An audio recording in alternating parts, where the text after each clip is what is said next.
প্রায় প্রতি বছর দেখা দেয় অ্যানথ্রাক্সের এ অবস্থায় ২০ বছর ধরে সনদ ছাড়াই যশোর শহরের বিভিন্ন বাজারে বিক্রি হচ্ছে গবাদি পশুর মাংস।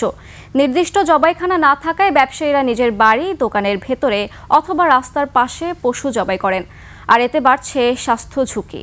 যশোর প্রতিনিধি শিকদার খালিদের তথ্যচিত্রে ডেস্ক রিপোর্ট। সানবিট সব দিবে সামাল।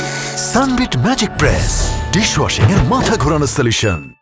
যশোর শহরের অন্তত 10টি স্থানে এভাবে প্রতিদিন মাংস ব্যবসায়ীরা গরু ছাগল জবাই করছেন। রুগ্ন ও রোগাক্রান্ত পশু জবাই হলেও দেখার কেউ নেই, ছাড়পত্রের বালাই নেই। তবে মাঝে মধ্যে অভিযান চালায় ভোক্তা অধিকার। এভাবে পশু জবাই এবং মাংস বিক্রি জনস্বাস্থ্যের জন্য চরম ঝুঁকিপূর্ণ বললেন সিভিল সার্জন। সুচারুভাবে নজরদারির একটু অভাব আছে, এই বিষয়টা আমরা সচেতনভাবে যাতে হয় সে বিষয়ে দৃষ্টি দেব বলে মনে করতেছি। শহরের জেল রোডের 2 দশক আগে ছিল পৌরসভার পশু জবাই কেন্দ্র। নিয়মিত পরিচ্ছন্নতার অভাবে উৎকট দুর্গন্ধে এলাকাবাসীর বিক্ষোভে সেটি বন্ধ করে দেয়া হয়। শহরের বড় বাজারের লোহাপট্টিতেও ছিল আরেকটি পশু জবাই কেন্দ্র, সেটিও বন্ধ।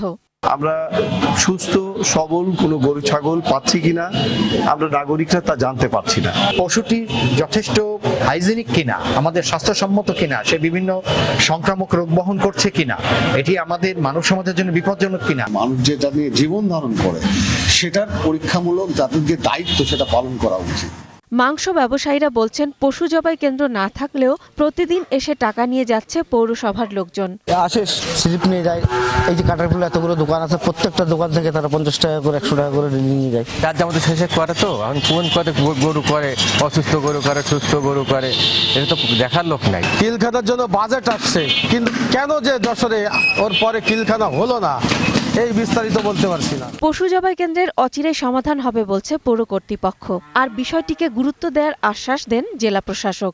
স্বাস্থ্যসম্মত মাংস যাতে জনগণকে আমরা নিশ্চিত করতে পারি, সেজন্য আমরা সিভিল সার্জন মহোদয়ের সাথে বসে আমরা এটা নিয়ে আলোচনা করব। পৌরসভা কর্তৃপক্ষ, প্রাণী সম্পদ বিভাগ এরা মিলে তারা একটা নির্ধারিত জায়গায় পশু জবাই করার একটা ব্যবস্থার উদ্যোগ নিয়েছে। ব্যবসায়ীরা জানিয়েছেন যশোরে প্রতিদিন স্বাস্থ্য ঝুঁকির মধ্য দিয়ে 1/2 শতাধিক পশু জবাই হয়ে থাকে। Masum আলিসা, desk report, 21 television.